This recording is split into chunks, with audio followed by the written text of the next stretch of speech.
नमस्कार. आज आपण करणार आहोत ढाब्यावर मिळती तशी ग्रेव्ही दही शिमला मिरची. रेसिपीला सुरुवात करू. पॅनमध्ये 2 चमचे तेल टाकलेलं आहे आणि अर्धी वाटी शेंगदाणे टाकायचं. लो ते मीडियम गॅसवरती खरपूस शेंगदाणे भाजायचे. शेंगदाणे भाजत आले की त्यामध्ये 7 ते 8 लसणाच्या कळ्या, 2 हिरव्या मिरच्या, अर्धा इंच अद्रक आणि 2 चमचे खोबऱ्याचा खिस टाकलेला आहे. त्याला पण चांगलं भाजून घ्यायचं कच्चेपणा जाईपर्यंत. 2 ते 3 मिनिटांमध्ये भाजून झालेला आहे मसाला. तुम्ही दही शिमला मिरची अशी कधी ग्रेव्हीवाली कधी करून खाल्ली का हे नक्की सांगा. हे एकदा नक्की ट्राय करा. चवीला खूप छान अशी होती आणि एकदा केलं तर हमेशा करून खातान. ढाब्यावर गेले की अशी दही ग्रेव्ही शिमला मिरची आपल्याला मिळते, त्यापेक्षाही घरी छान तयार होती. त्याच पॅनमध्ये 1 चमचा तेल टाकलेलं आहे आणि शिमला मिरची घेतलेली उभी पातळ कापून. तुम्ही असं चौकोनी कापली तरी चालतंय. याला 2 मिनिटासाठी परतून घ्यायचं तेलामध्ये. कलर चेंज करायचं नाही. असे परतून घेतल्यामुळे भाजीला खूप छान अशी चव येते. एक मसाला थंड झालेला आहे. मिक्सरच्या भांड्यामध्ये टाकून वाटून घ्यायचं. थंड झाल्यावर वाटायचा, गरम गरम वाटायचं नाही. गरम जर वाटला तर उडण्याची शक्यता असते अंगावरती. त्यामध्ये 1 टोमॅटो टाकायचा आणि बारीक प्युरी करून घ्यायची. पाण्याची गरज असली 2 चमचे पाणी टाकायचं. नाही टोमॅटोला पाणी असं त्यामध्येच मसाला वाटून होते. 2 चमचे तेल टाकायचं, अर्धा इंच दालचिनीचा तुकडा, 5 ते 6 काळे मिरी, 1 छोटा चमचा जिरे टाकायचे. 1 मोठा कांदा घेतलेला आहे बारीक कापून, ते टाकून घ्यायचा. कांदा परतून झाला की त्यामध्ये जी ग्रेव्ही करून घेतलेली ते टाकून घ्यायची. पाणी न टाकता मी ग्रेव्ही वाटली. तुम्हाला गरज जर लागली तर 2 चमचे वापरायचे, जास्त पाणी वापरायचं नाही ग्रेव्हीला.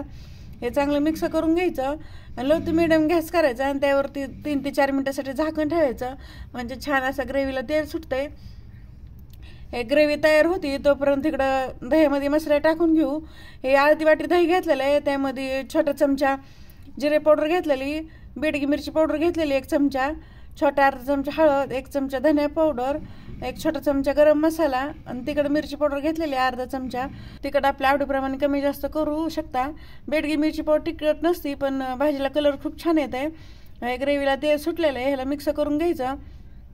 गॅस लो ते मिडियमच करायचं, मोठं करायचं नाही.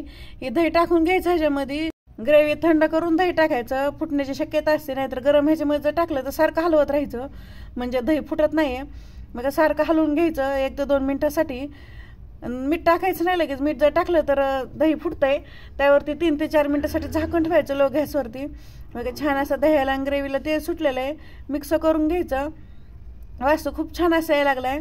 तुम्ही एकदा नक्की अशी शिमला मिरचीची भाजी करून बघा. चवीला खूप छान अशी होती.